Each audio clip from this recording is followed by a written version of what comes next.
C'est par la foi que Moïse, devenu grand, refusa d'être appelé fils de la fille de Pharaon, préférant être maltraité avec le peuple de Dieu, plutôt que d'avoir pour un temps la jouissance du péché, regardant l'opprobre de Christ comme une richesse plus grande que les trésors de l'Égypte, car il avait les yeux fixés sur la rémunération.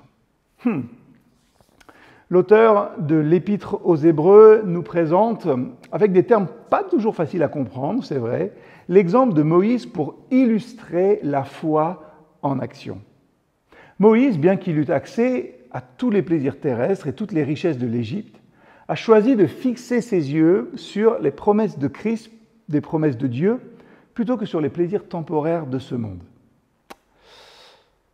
Moïse avait tout à disposition, richesse, pouvoir, confort. Pourtant, il a refusé, nous dit le texte, d'être appelé fils de la fille de Pharaon. Et ce refus, ce n'est pas simplement une décision de rejet, mais c'est un choix actif, nous dit l'Épître aux Hébreux, de foi. Il savait, Moïse, que les plaisirs du péché étaient temporaires et que ça ne pouvait pas se comparer aux promesses éternelles de Dieu. Et en faisant ce choix, Moïse nous montre l'importance de regarder au-delà des plaisirs éphémères et de chercher ce qui a une valeur éphémère. Rester fidèle à l'Éternel, c'est aussi chercher dans notre vie ce qui a réellement de la valeur, ce qui reste jusqu'au bout.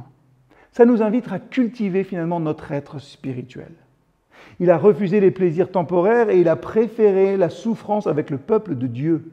Moïse a choisi d'être maltraité avec le peuple hébreu plutôt que de profiter des plaisirs de l'Égypte. Et ce choix, il reflète aussi une conviction profonde que les souffrances présentes ne sont rien en comparaison de la gloire à venir.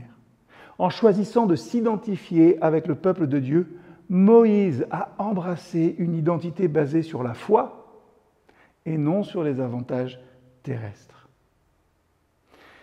Moïse considérait, nous dit le texte, l'opprobre de Christ comme une richesse plus grande que les trésors de l'Égypte.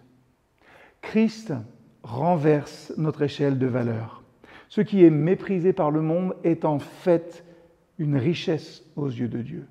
Moïse a compris que les trésors de l'Égypte étaient passagers, tandis que l'opprobre de Christ, ce qu'il a subi, conduit à une gloire éternelle. La clé de la décision de Moïse réside dans sa vision.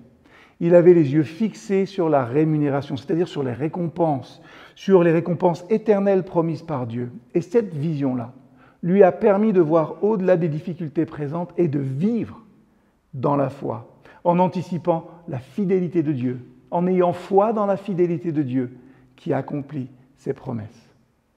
Que le Seigneur nous aide à avoir la foi de Moïse, à choisir ses voies plutôt que nos plaisirs à nous, qu'il nous donne la vision d'une récompense éternelle pour rester focalisé dans notre vie sur notre objectif spirituel.